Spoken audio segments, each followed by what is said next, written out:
Saudi अरब के शहर अल-कसीम में वाक़ खजूरों के एक बाग में कमोबेश खजूर के 2 लाख दरख्त हैं और ये बाग राह अल्लाह में वक्फ है। इस बाग में 45 किस्म की खजूरें होती हैं। यहाँ की सालाना पैदावार 10,000 टन खजूर है। ये बाग रुए ज़मीन में पाया जाने वाला सबसे बड़ा वक्फ है।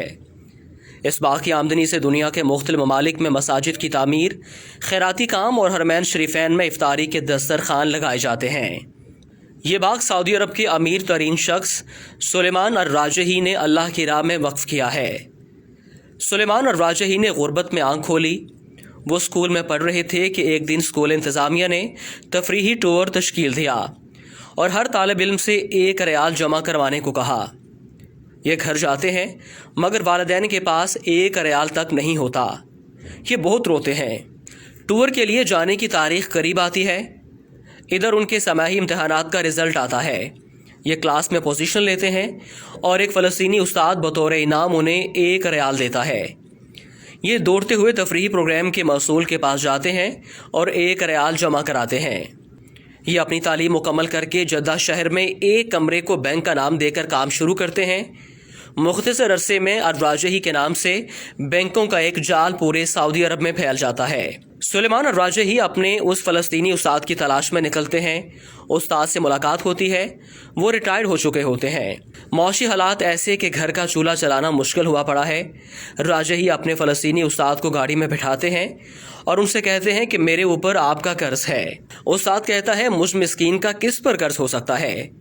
राजही अपने उस्ताद को याद कराते हैं कि सालों पहले आपने मुझे 1 रियाल इनाम दिया था। उस्ताद मुस्कुराता है कि आप अब वो 1 रियाल मुझे वापस करना चाहते हैं। राजही एक बंगले के सामने गाड़ी खड़ी करते हैं जिसके सामने एक बेशकीमत गाड़ी भी खड़ी है। राजही अपने उस्ताद से कहता है, ये बंगला और गाड़ी अब से आपके हैं। मजीद आपके तमाम अखराजात हमारे ज़िम्मे होंगे।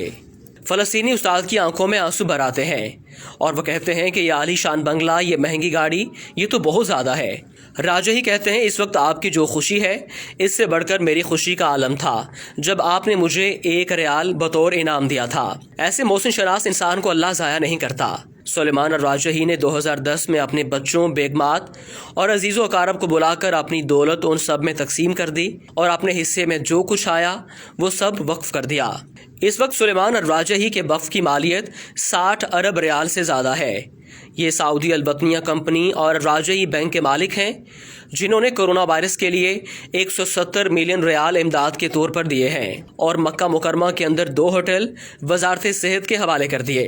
गिनीज बुक में अब तक सबसे बड़े वक्फ के तौर पर यह बाग रिकॉर्ड के तौर पर दर्ज है। फोर्ब्स मैगजीन ने उन्हें दुनिया के 20 अजीम फयाज लोगों में शुमार किया है। शायद सऊदी अरब का कोई शहर ऐसा नहीं मिलेगा जहाँ राजही फैमिली की तरफ से मस्जिदें तामीर ना की गई हों। नीज़ दावती सेंटर्स, मेकरात, कुरानिया, खैराती जमीयत वगैरह में आपका भरपूर ताउन रहता है। और इससे बड़ी बात यह है कि ये अपने मुलाजमीन को माह ख़त्म होने से पहले उनकी उजरत दे देते हैं, जबकि मुलाजमीन की तादाद 1.5 लाख से ज़्यादा है। इस अजीम हस्ती का इंतकाल हो गया। इन्ना लिल्लाहि व इन्ना इलैहि राजिऊन।